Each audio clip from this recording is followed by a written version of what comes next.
This is the first presentation or lecture in a series of presentations and lectures in the Introduction to Global Future Studies course taught at the Hankuk University of Foreign Studies in Seoul, Korea in the spring semester of 2020 by myself, Professor Dennis Ray Morgan. And this presentation is largely based on the book Teaching About the Future by Drs. Peter Bishop and Andy Hines. So, probably when you came to this course, you might want to ask yourself, well, you probably were curious, what is future studies? And how do you talk about it? And I think the best way to answer this question is to look at future studies as situated in one of the three time frames, and then compare it to how we talk about the other time frames, the past and the present. So, for example, when we talk about the past, at least academically speaking, we refer to as history or historical studies. Now, however, and you may have noticed that we say future studies in the plural, and yet we use the singular history. But in reality, if you take courses in history, you realize that there's not just one history. I mean, what we call history usually is the mainstream history, but in reality, there are competing histories. So it'd probably be more accurate to say histories. And then in journalism, and we talk about the present, normally, like we're talking about what's going on, what's happening these days. That's normally through the media or journalism and more recent up-to-date academic studies. So, well, how about the future? We could say as a question marks there, but actually we could replace that with future studies, I think. But there are a couple of problems. And one is that unlike past reporting or present narratives, the future doesn't exist. And the other thing is that because it doesn't exist, unlike historians, who rely upon documents and eyewitnesses to verify their claims about history, and journalists, these days in the media, also, at least the best journalism, not always the case, but we say the best investigative journalism, that is, relies upon evidence, eyewitnesses. But future studies doesn't have evidence. Well, okay, at least from the empirical mode of analysis, we say that future studies does have evidence, but it's evidence that it draws upon the other modes of communication in history and journalism or media and academic research, the latest academic research. And besides that, though, future studies also has other means or methods at its disposal that help us to understand the future, our futures, better. And that's something I want to talk about more in another presentation called Foresight Methods. So drawing upon the other disciplines, and future studies is an interdisciplinary field, and other time frames, the past and the present, the latest academic research, then we can say that future studies is principally, it's a study of change. And this is something we can find in other fields as well. Physicists study the changes that take place in physics. Astronomers study changes in the movements of the stars and the planets. Chemists study changes in physical reactions. And social scientists study changes in psychology, sociology, and anthropology. And I just want to draw attention to sociology in particular because, in terms of if its academic origins, we could say for the most part, future studies, although it is interdisciplinary now, but it began in the area of sociology, of the area of social change, understanding social change. Well, that brings us to the question about teaching future studies. And so a couple of questions here. Why teach future studies? And can we teach it?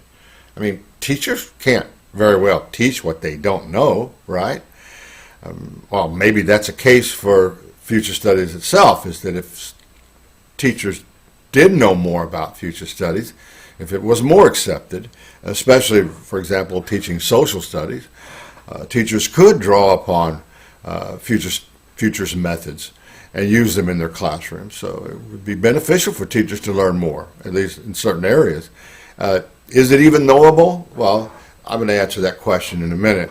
It depends on how we define knowledge, But but to get to the reasons, I mean, why do we need to teach future studies? Well, for one thing, we assume that the future exists and that it is relevant to the present. Everything in our lives, for the most part, has future intent, and we think about the future every day, whether that's conscious or whether it's subconscious, in the terms of our behavior and our assumptions about the way we view reality in our life. Everything has future intent. So it's pretty important. It plays a huge role in our lives. And I think it's important then that we know more about it, right? Again, getting to this topic of knowledge. Is future studies knowable? Well, we can answer that question, first of all, if we sort of reorient our concept of knowledge as a set of possibilities rather than a single future. That is, as plausible alternative futures. And that's the reason why we don't really insist on, in future studies, the singular future, but futures in the plural. That's something that we can know as possibilities, probabilities, and desirables. And to give some example, of how such knowledge is used, at least in a couple of cases. For example, the weather forecast. Even though it's not perfect, even though sometimes there are mistakes, but mostly it is correct, and we find that this knowledge is useful to us. The same goes for the stock market. People study the stock market and they predict the future, and they're not always right, but the more they study it, the more they research it, some people can profit very well by it. These are just a couple of cases where we can see the futures is knowable and can be applied in the real world. And anyway, again, we don't have to insist on perfection, but we go on the assumption that it's better to know something than nothing. Something is better than nothing.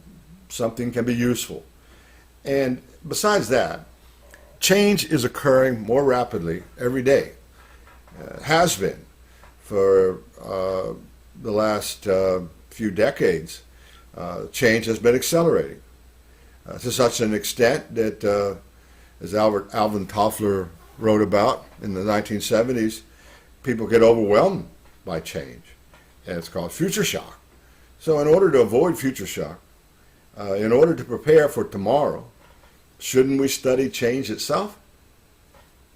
And that's one of the reasons why we believe that future studies is something valuable.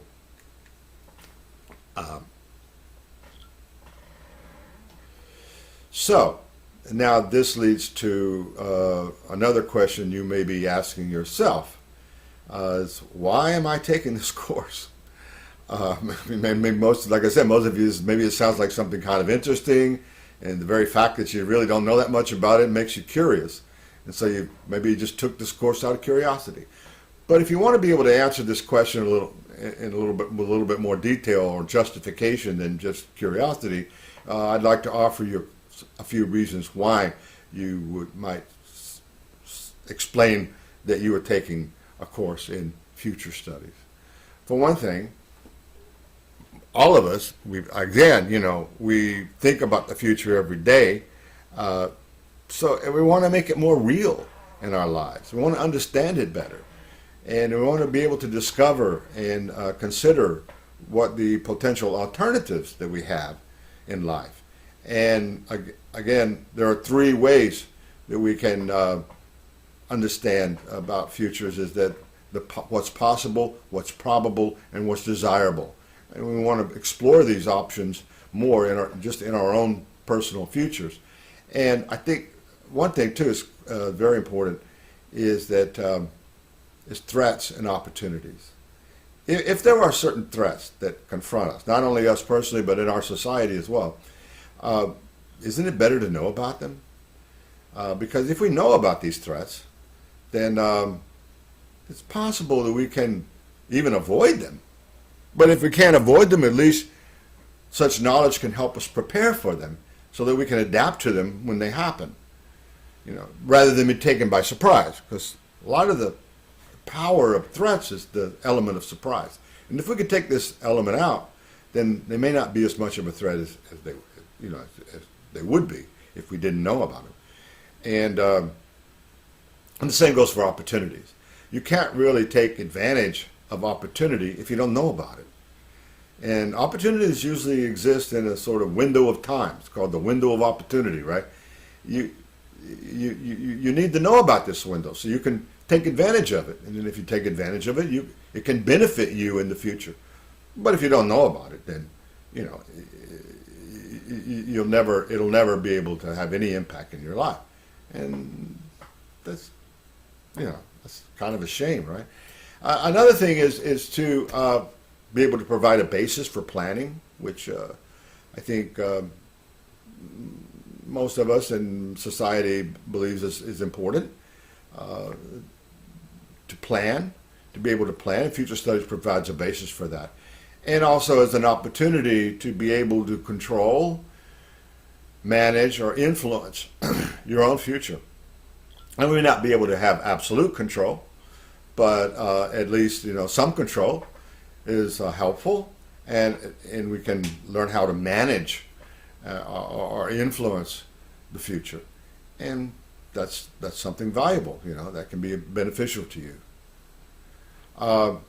Now, you say, okay, well, I guess future studies I can see how that might be beneficial, and a good reason for taking this course. But still, I don't really know what is future studies. Do they have any? The futurists have shared views, for example, like most people in other academic disciplines. They do have some things that they agree upon, some assumptions that they make about the world. And how about futurists? Do they have shared views? Well, they do actually. For one thing, most futurists will say that we have alternatives. There's no single future, that we have alternatives before us. And the more we know about those alternatives, the better off we are. And we do possess a capacity for foresight. This is an innate capacity, you might say an emergent property of consciousness that human beings have and have had. As Dr. Tom Lombardo, the author of one of the texts that we use, he writes in his book, The Evolution of Future Consciousness, that he argues that human beings have had this innate property almost since the very dawning of evolution. And so we need to develop it more. We have this capacity, and it needs to be developed more. And it can lead to a wise society. We can use wise foresight. And we can begin to anticipate and envision future possibilities and probabilities. We have the means too. We have the means now, as the discipline has developed over several decades now. We've developed the means or methods to be able to chart and pursue preferable futures. Once we understand what we want, what do we think is best for us and our society, we can begin to pursue that future. And more than that too, we have a moral obligation to use social foresight as a society. We have, why is it moral? Why do we have this? What would you say we have a moral obligation? Well, don't you think that we should care about future generations, for example? I mean, what kind of world are they going to inherit from us? Will they have the same quality of life that we do, or maybe even better? Or will they have a compromised quality of life in the future? And don't we have some responsibility to be able to provide that for them, for future generations? Don't they have some rights as well? Shouldn't we care about our children and their children and their children's children, in the world that they're going to live in? I'd say yes, we do, and most futurists agree. We have a moral obligation to use social foresight to benefit future generations. Now, however, as I mentioned before, we have to be a little more flexible in our concepts of knowledge, and so we don't have to insist on perfection. I don't even know what perfection is. So even if something's not perfect, we still think it's useful.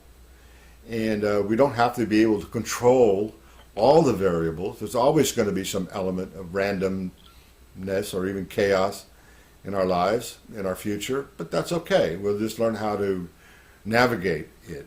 So now let's talk about how we talk about the futures. And one way that I think is helpful is that we can compare different approaches to the future through metaphors.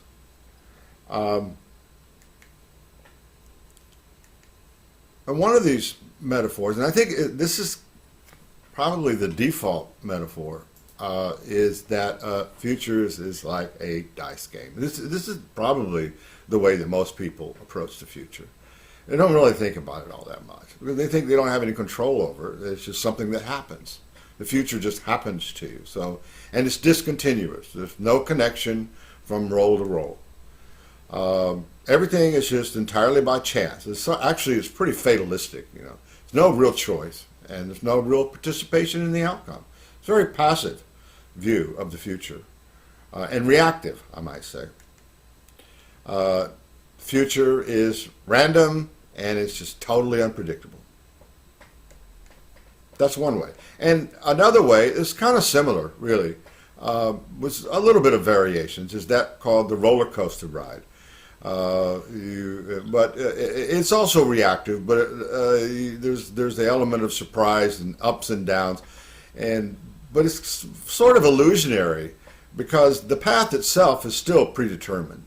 And the events are largely predictable. It has this illusion of unpredictability, and that's part of the thrill of it, But nevertheless, the course is continuous and it is connected within closed boundaries. It puts us, as I mentioned, in a reactive mode. We react to it, the thrills of the heights and the fears of when you go down, but still, it's not really, doesn't really have a lot of room for choice. Now, another metaphor too that I think for me is more useful and helps, I think, to understand more proactive approach to the future is that of the tree or the river. Now, trees and rivers have branches. And these branches indicate choices in our lives. So there are alternative possibilities. And once you go in one branch, then you pretty much can't go back to the other branches. You are set in that direction. But that doesn't mean you still don't have choices. You always have choices as you go along. And there are other branches. In the river, for example, there are first order, second order, third order, fourth order sets of choices. So choosing a route leads to abounded sets of new choices. Okay, and one other metaphor too that I think is interesting and different than the others is that of the ship on the ocean. And this ship has, when you're sailing on the ship, you have unconstrained boundaries. There are no boundaries, really. It's just the wide open space of the ocean. But the most important thing that you have to know about in order to navigate your ship and to get to your destination safely is that you need to know about the change drivers. And there are 3 basic change drivers that you have to know about. It's very important if you want to be able to, again, navigate your ship to your destination safely. And that is the current, the wind, and the waves. And having a mastery of those will make your trip much more enjoyable and safe. You'll get there to your destination. And you have a lot of choice then, when you're on that ship. And another key factor, I think, is that usually when you're on this ship, you're not alone. You're together with other people. And so it requires a high degree of crew cooperation. You have to be able to cooperate with your fellow shipmates in order to make it. That's a very critical factor as well, to make it to your destination safely. And at the same time, this also makes your trip more enjoyable and makes it a learning journey. Even transformative is the fact that you share this experience with your shipmates. So it's not only the destination, but the journey itself that is very important in your in this experience of a ship on the ocean.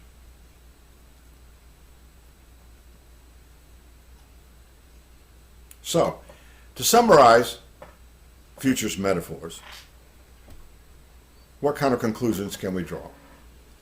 First of all, again, there's no single future. Oftentimes I do, and that's like everybody else, we say the future. But in reality, there is no the. It doesn't exist. But there are futures, and those can be known as alternatives. Again, possibilities, probabilities, desirabilities. Moreover, choice is an important factor. It plays a key role in the future that you experience. There are many random choices. That's okay. We can learn how to navigate those random forces. We can navigate change. And in order to navigate, we have to learn about the change drivers. We have to be able to identify them, and this knowledge of change drivers will help us to navigate our way into the future. It can be used to our advantage. Okay, as I mentioned before, one approach to future studies is that it is the study of change. And it has some relationship to the past and the present. So let's take a look at the past and try to apply that to the study of change and see if it has some value. It helps us to understand human evolution and society in general through the ages. And I think one of the things that we can notice, it's very remarkable really, is that there have been 4 distinct eras of radical change, huge transformations in human society, and even before society, before history, prehistory, in just the way that people live. It's phenomenal. If we look, for example, at the prehistory, it's by far the largest period of human evolution. And for the most part, millions of years, humans lived in small, roving groups, usually less than 100 tribes, so to speak, that didn't live in any one set place, but were nomadic, chiefly hunters and gatherers. That was the way people lived for more than 1 million years, really, since the dawn of evolution, you might say. And then, one day, nobody knows exactly when, but somewhere around 10, maybe 12,000 years ago, someone noticed maybe that there was some seeds fell to the ground, and later there were plants growing that bore fruit or vegetables. And it just dawned in the consciousness that, hey, we can plant these seeds and something will grow later on. We can have a garden. We don't have to go roaming from place to place to find food. We can grow food in one place. And we can settle in this place, especially if it's fertile territory. And furthermore, we can have animals that we can take care of in one place, feed them, that one day can be a supply of food for our people. We don't have to roam from place to place to hunt animals. This was a remarkable sort of discovery that really transformed the life of people. And this is what we really refer to as the dawn of civilization occurred through this agricultural revolution. It took place 10, 12,000 years ago. And then that was the predominant means of, social, the beginning of society and social development throughout time for thousands of years, until relatively recently, only a few centuries ago, 2 or 3 centuries ago, another sort of change took place that really revolutionized society, and that is the Industrial Revolution. Through the discoveries and the advances in science and technology, could apply to our life. It really transformed our life and the civilization. So civilization became known as the technological civilization or machine civilization in the developed world, so to speak. And that gave many great benefits to humanity, especially in terms of medicine and conveniences in life. And that was another huge transformation that took place a few centuries ago. But then a few decades ago, another great transformation took place that we're still experiencing now, and that's through the information revolution, the information society. Took place through the advent. Well, originally we can say it kind of took place through, at the turn of the 20th century, through advances in communication and transportation technology that brought about the first wave of globalization. But more significantly, this took place in the latter half of the 20th century through, again, more advances in transportation and communication technology, chiefly the invention of the computer technology, and communications to the internet, the digital revolution. And that's the information society that we live now. And again, it brought another wave of globalization, and the world is much closer together now than ever before in history. So these are dramatic changes that have taken place. And I just put another one there on here called, which it hasn't happened yet, but you're just trying to anticipate what does this mean and what's the next step for humanity. And I put as a question mark there, global sustainability.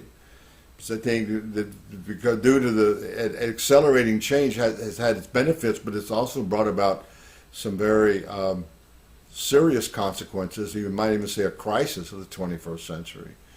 That we have to be able to reach some degree of sustainability in the future. If we're going to have a future, the future has to be sustainable. And so we're still grappling with that. humankind is. But I think that's one of the challenges of the 21st century, is can we reach global sustainability and find the right balance between globalization and localization. Well, anyway, that's another topic, and again, it's a possibility to think about something in the future. But I want to turn our attention now to again, these eras, and analyze them in a little bit more detail in terms of the different patterns that emerge as a result, organizational patterns as a result of those transformations.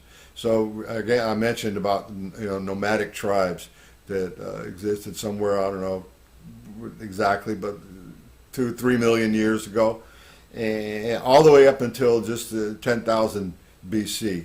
It was typified by just members of a tribe, small groups that were nomadic, and that was the kind of organization. And there wasn't really a whole lot of organization, really. I mean, usually there was a leader or chief, but that's about it. But then through the agricultural revolution around 10,000 BC, people settled in one place, and this brought about a different kind of pattern in organization, which is that of hierarchy, with different levels. There are a lot of different reasons for that, which I could go on and on about, but I'm not. But that is a distinct pattern that emerged with the agricultural revolution, that of hierarchy. And then, however, in the Industrial Revolution, we see a new pattern emerging that is not hierarchical as much, and that is bureaucracy. I mean, it's still there's still a hierarchy element to it, but it's also distinct in terms of the way of or specialization, and which is based on purpose. And finally, with the information revolution, we find also even less hierarchical in terms of networks. That's the kind of organizational pattern that typifies the information revolution, and it's based on links. So different organizational patterns through the ages. And one other, finally, if we look at change, I want to draw attention to the notion of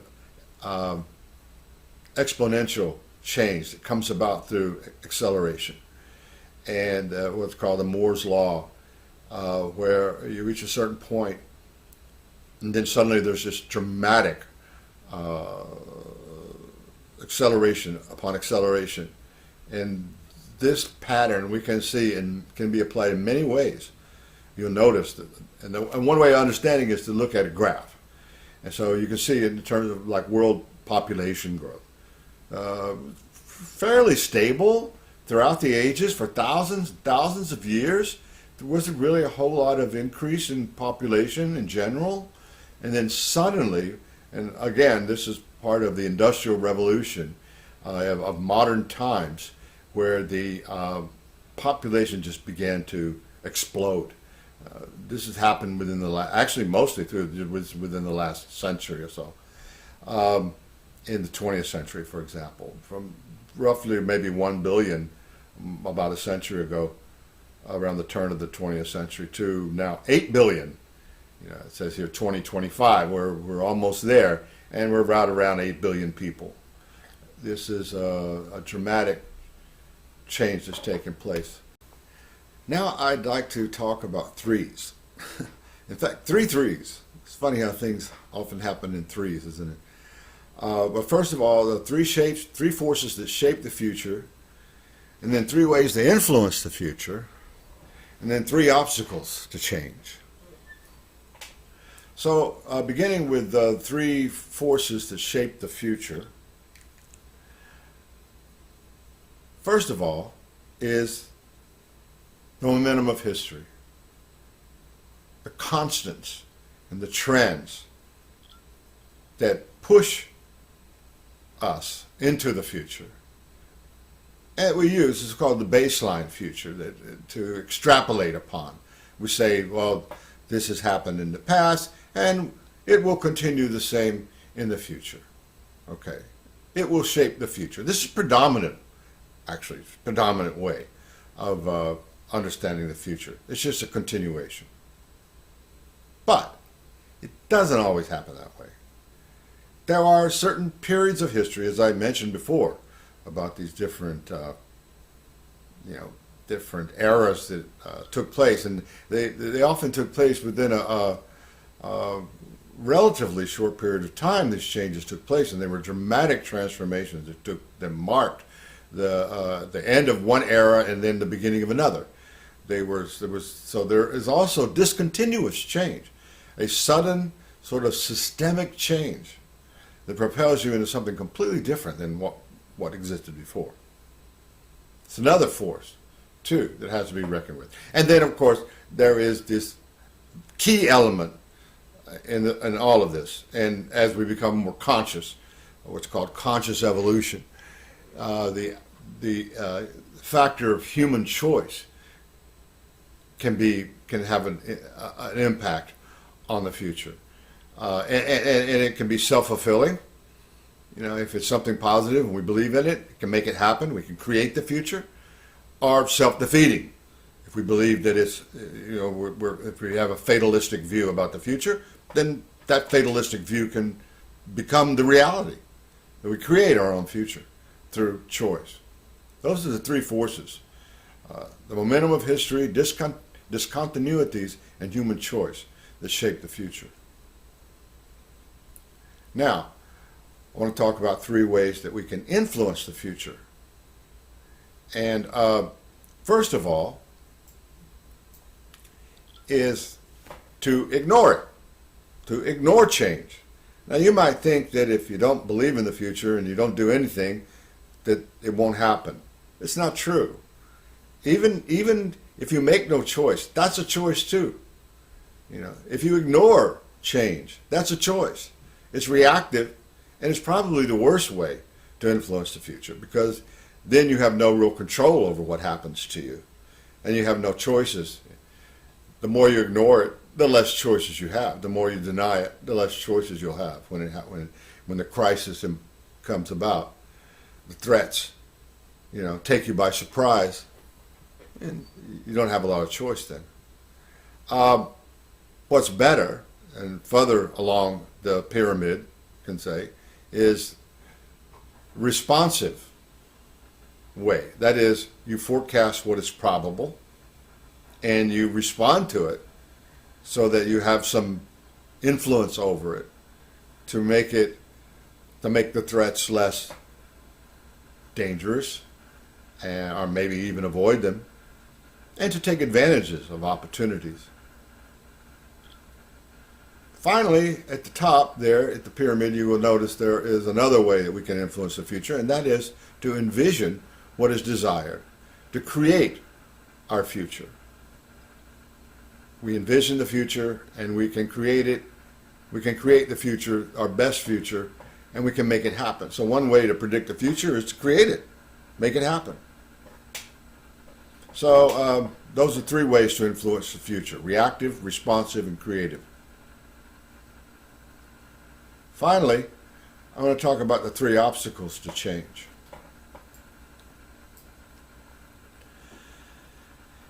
One is our limited resources and strategies. If you don't have the resources and you don't have much strategies about how to change, then you won't be able to make change happen. Change is going to happen anyway, but it may not be the change that you want to happen. It may not be the best kind of change. If you don't have the resources, you just don't have the resources. And that's why when we as a society, if we use social foresight at a time when we have resources and we have strategies, then we can navigate change to a desirable future. But if we wait and don't do anything, and then we don't have much resources and we don't have much strategies, then we won't have many choices either, and we won't be able to make much of a difference into the change that we want to see happen. Now, another obstacle are the comfort zones. We all have our comfort zones, the things that we get used to, our habits in life. And we don't want to change. We don't want to get out of our comfort zone. Even if we know that maybe that's better, that we may have to. The change is not always easy. Sometimes it's difficult, and it requires maybe some pain involved in change. But in the end, it's better. As the saying goes, change is hard, but stagnation is fatal. When we cling to our comfort zones, that could be fatal. If we don't want to, make the kind of change that we need to make, and it's forced upon us. And finally, our paradigms, the mental models that we have, that we cling to as well. Another kind of mental comfort zone. What we believe, what we think is true about reality, our worldview. If we close off to other considerations, if we become closed-minded and cling to our own paradigm, that can also be an obstacle to change.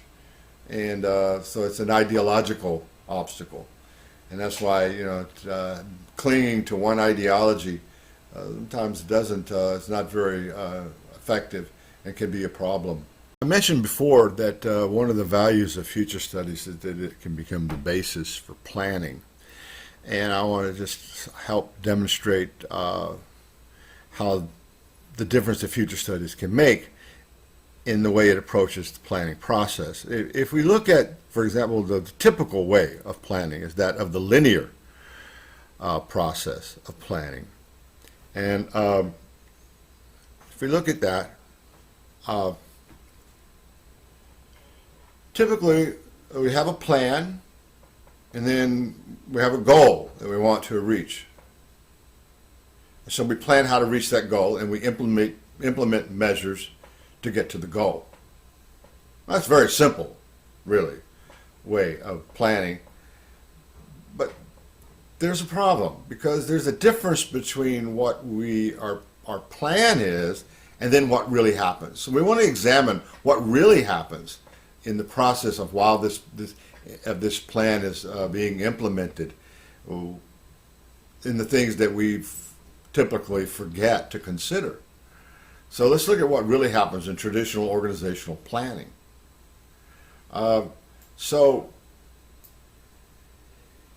yes, we have a plan and a goal, and then but in the implementation phase, there are factors that take place that oftentimes we don't foresee, and this is where future studies can make a difference, because we take these into consideration, that there are external and internal forces that will change the plan and the structure of the organization and its strategy. And a failure to recognize these internal and external forces will oftentimes be fatal. In other words, the plan has to be fluid. And we have to understand, if we continuously monitor the external and internal forces, the plan itself and the goals can change in time, over time. It has to be flexible. It has to be able to change and respond to these internal and external forces. Now, how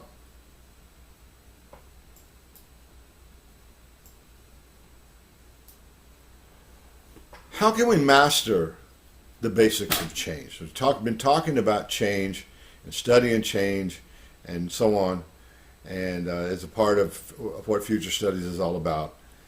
So you might wonder, well, okay, I realize that change, understanding change is important, but is there anything we can do to master the basics of change? And yes, here are a few tips. For one thing, you should always challenge your assumptions. Our assumptions are what we think is real, what we think is valid or true, about life and our worldview, so to speak. We should not always cling to them, but to challenge them, question our assumptions.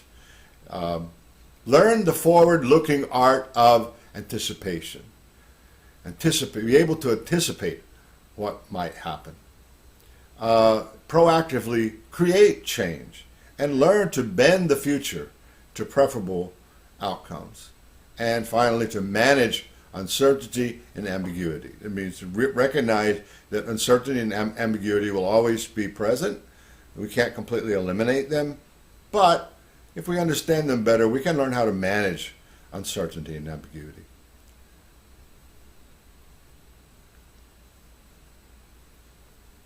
Now, how to approach future studies and develop foresight.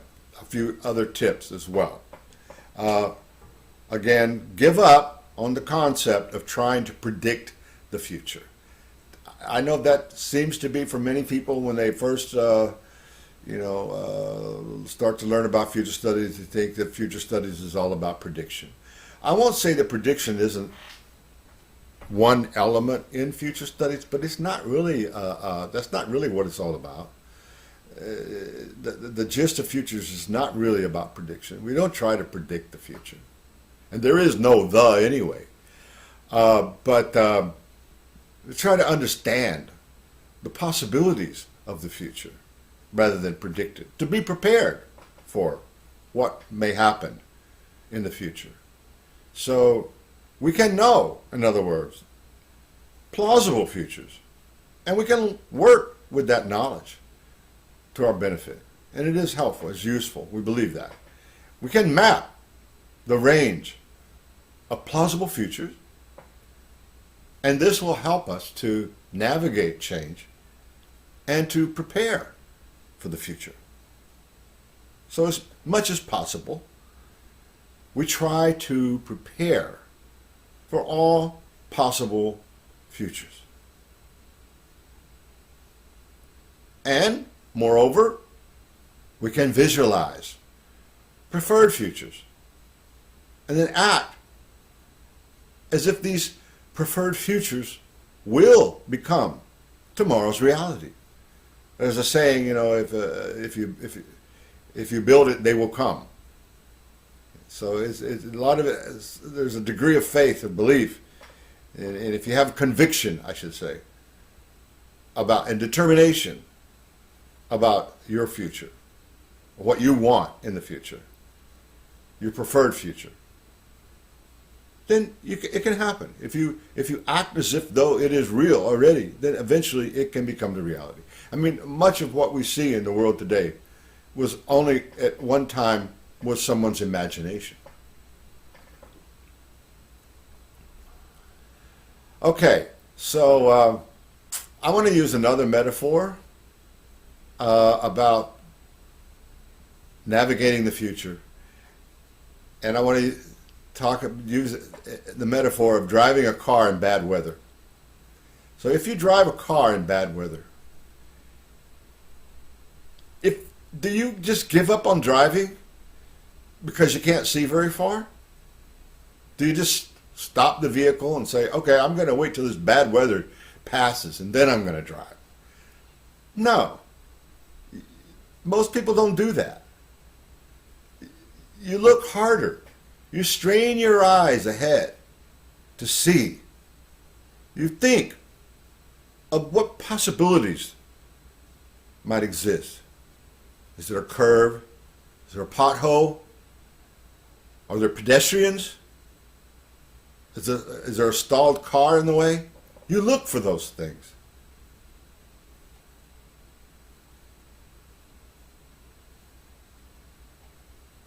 So, are you unhappy if none of these possibilities occur? Of course not. Instead, you're thankful that you made it through without incident. You don't have to be right about the future. Just be prepared. That's the key, to be prepared. Some accidents are preventable if we use foresight. On the other hand, the rear view approach to the future is dangerous. Why? It's better to look at multiple possibilities than just shutting your eyes, ignoring the future, denying the future, and just hurling yourself blindly into it, depending upon random forces. It can be very fatalistic, The rear view approach to the future. It's not the way you drive a vehicle, right? You don't drive a vehicle by looking in the rear view. looking backwards. It's dangerous. Okay, well, that's my last word on this presentation. That ends the introduction to future studies, a kind of overview to help understand what future studies is about. Like I said, there's a lot more, and this is just a very brief overview. And I'll have other presentations, and next time I'll give a two-part presentation on foresight methods. Again, an overview of some of the methods that are used that have been developed in future studies over the past few decades that the discipline has been in existence. So thank you, and I'll leave you with couple of quotes anyway. One from Shakespeare, of all people, not really a futurist, but still, a man of very great wisdom. He says, it is not in the stars that hold our destiny, but in ourselves. And another by Kierkegaard, life can only be understood backward, but it must be lived forwards. Thank you.